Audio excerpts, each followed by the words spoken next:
Good morning, ladies. Happy Tuesday. Rise on up. It is the start of a brand new day.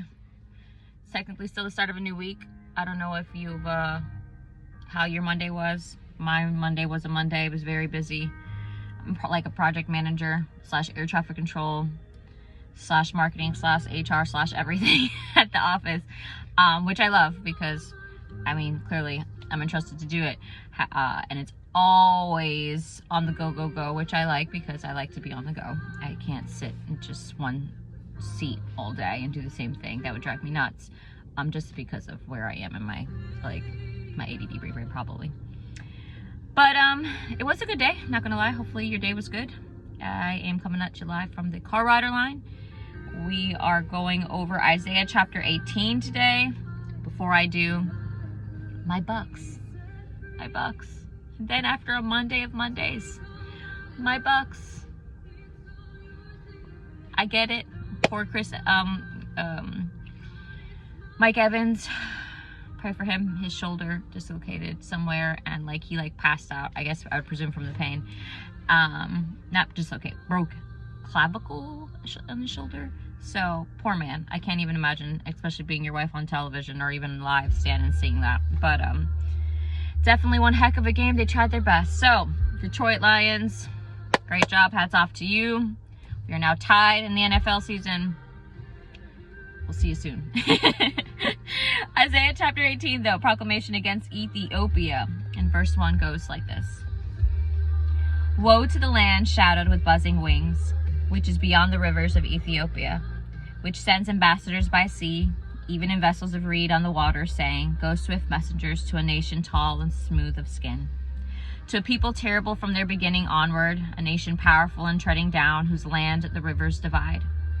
All inhabitants of the world and dwellers on the earth, when he lifts up a banner on the mountains, you see it, and when he blows a trumpet, you hear it. For so the Lord said to me, I will take my rest, and I will look from my dwelling place like clear heat and sunshine, like a cloud of dew in the heat of harvest. Verse 5, for before the harvest, when the bud is perfect, and the sour grape is ripening in the flower, he will both cut off the sprigs with pruning hooks, and take away and cut down the branches. They will be left together for the mountain birds of prey, and for the beasts of earth. The birds of prey will summer on them, and all the beasts of the earth will winter on them.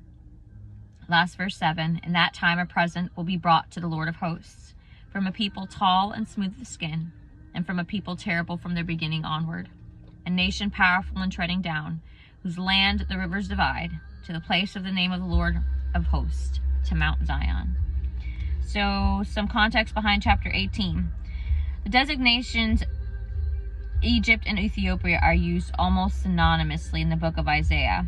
Egypt was ruled by an Ethiopian dynasty during the latter part of the 8th century and the first half of the 7th century BC. Egyptians experienced new hope for the supremacy of their nation under Ethiopian leadership, but that hope ended when the Assyrians conquered Thebes, the capital city of Egypt, in the 7th century BC. And that's it for Isaiah. So Isaiah goes all the way to chapter, don't quote me, I think it was either 68, 69, or 70, around there. But so we're going to be another little while in there, only because it's just a lot of stuff to go on. I'm going to see how I do 2 Bible verses daily. We'll see how that goes. Definitely for sure I'm trying on my 1, only because it gets so good that it cuts off after the fact. Yeah, people ask why I continue to still do this even if I only have a few people that look. Listen, Jesus came back for the 1 out of the 99. I'm not Jesus. My only sole job is to preach the gospel and point you towards him. So I only look for I don't look for something. I only do this, excuse me. My cough hasn't kicked in. I only do this to be a faithful steward for him. I could tell you, if you would have caught me 3 years ago, would have never done it. Past 3 years ago, clearly. My whole page prior to that was way different. I shut down my personal page. Not that it was crazy or icky, but I was still a little partying. And I was just, I don't know, I was just feeding my ego, not feeding my soul. And let me tell you, feeding my soul has made a heck of a lot of difference in my ego. I walk with a sense of purpose. I walk with a sense of joy, a sense of, like, not that I don't stress, but I still know that he's going to do all things.